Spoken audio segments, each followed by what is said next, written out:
We saw our two Kangs in Ant-Man Quantumania. Let's see what the Marvels fans say about this and check this out. When Ant-Man and the Wasp: Quantumania finally arrives early next year, we will be introduced to the first live-action iteration of Kang the Conqueror. Kang, who has had his heart set on the conquest of the multiverse and the annihilation of entire timelines. While we got to see He Who Remains in the season finale of Loki, this will be the first malevolent variant of Kang who will pose a direct threat as the primary antagonist of a feature-length film. Since the launch of the trailer, we have been left to wonder exactly why Kang is in the quantum realm, and many have been led to believe that Kang is actually trapped here, a theory which we covered already, and we recommend you check out that video. Recently, however, one prevalent theory has come to light that suggests that there is actually more than one Kang present in the quantum realm during the time of Quantumania, and we might actually see two or more iterations interact with not only Ant-Man, but with each other as well, giving us a glimpse at the conflict between various Kangs. So, stick with us today, watchers of the Marvel Multiverse, and let's assess the likelihood of this happening, the possibility that Kang will actually have two variants in Quantumania, and the evidence that might support this idea. First off, there are a few points of interest in the trailer to discuss, one of which is Kang's line to Ant-Man. Kang states that he can buy Scott Lang more time if he helps him, and this is most likely referring to Scott tracking down Kang's time chair, as several leaks have since claimed. What's interesting here, though, is that Kang alludes to an external threat originating from somewhere else, something that is closing in on Scott and his friends that isn't Kang himself. Some have claimed that Scott's body is incompatible with the atmosphere of the quantum realm, and he is destined to be deformed or ultimately killed here, which explains the unraveling of the Ant-Man suit in the trailer. But this doesn't really make a lot of sense upon further scrutiny. The primary reason why this simply doesn't fit is because Janet survived down here for 30 years without any adverse side effects. Whether he is holding off Krylar or his forces or some other threat, this offer seems to be strangely benevolent on behalf of Kang, as if Kang truly does want to help, albeit at a cost. Let's first address the first obvious implication,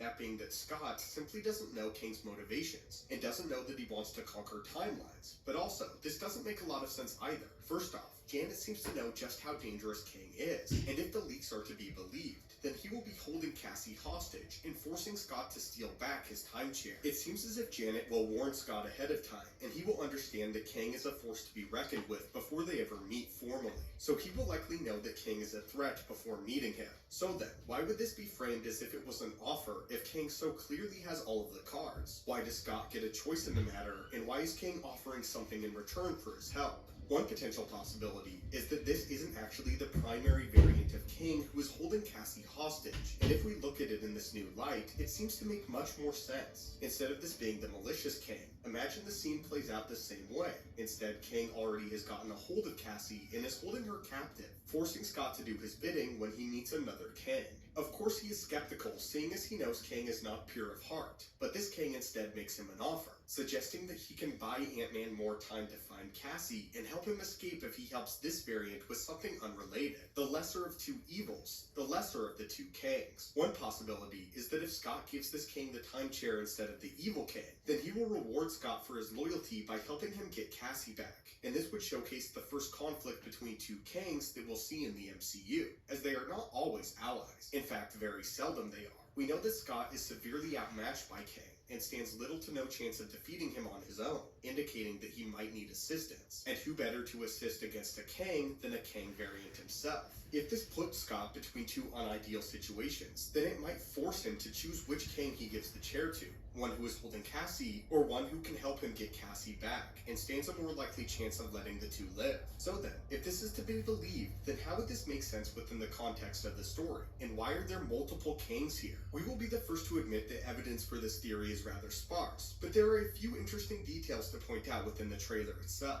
In our aforementioned video, we explore the possibility that the quantum realm acts as a sort of nexus point for several Kangs to travel throughout the multiverse. The essential crux of this theory is that the quantum realm is the primary method of transportation throughout the multiverse, meaning that the Kangs routinely come and go as they venture across different timelines in a sort of superhighway. This would mean that it's not unreasonable to conclude that multiple Kangs will participate in the events of Quantumania, and there are a few visual cues that might allude to this as well. In the trailer, there are 3 distinct shots of Kang the Conqueror, One wherein he converses with Scott and makes his offer. One where he is handling what we believe to be the Light of Century sphere. And finally, his full uniform shot. In the latter of these two, his robes seem to have a distinct leathery appearance, as if it is made of some sort of hide or thick fabric. When he speaks with Scott, however, he has a notably different uniform. Not only does the purple armor appear to be much thicker, but the green below his shoulder appears to be made of a plastic or metal material. Additionally, he has a long flowing cape or robe which is not present in the other shots. While this doesn't outright confirm that this is a different Kang and is a small piece of evidence to suggest this theory, it is an interesting detail to at least call attention to nonetheless. It seems as if this plastic is some sort of combat armor, built for battle in the heat of war, and it makes sense that Kang would have this. If he does, however, then why isn't he wearing it while handling the Light of Century sphere? It appears as if Kang is loading it into some sort of device, potentially even the time chair itself. And if this is the case, then it's likely that this shot will take place towards the end of the film, as the final conflict comes to a head.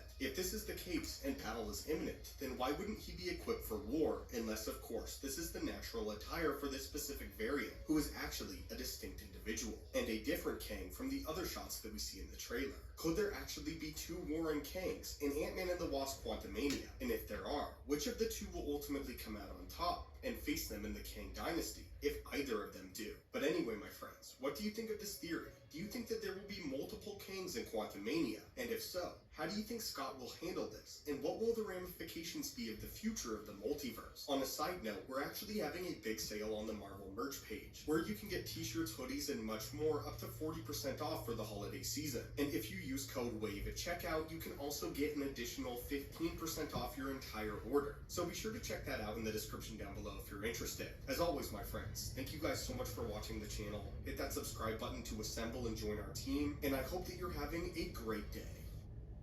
Yeah, please subscribe, like this video, and thanks so much for watching. And see this video, a comment and like, and please like this video, subscribe. Thanks so much for watching. Please click the subscribe button to watching, and see you guys. Bye.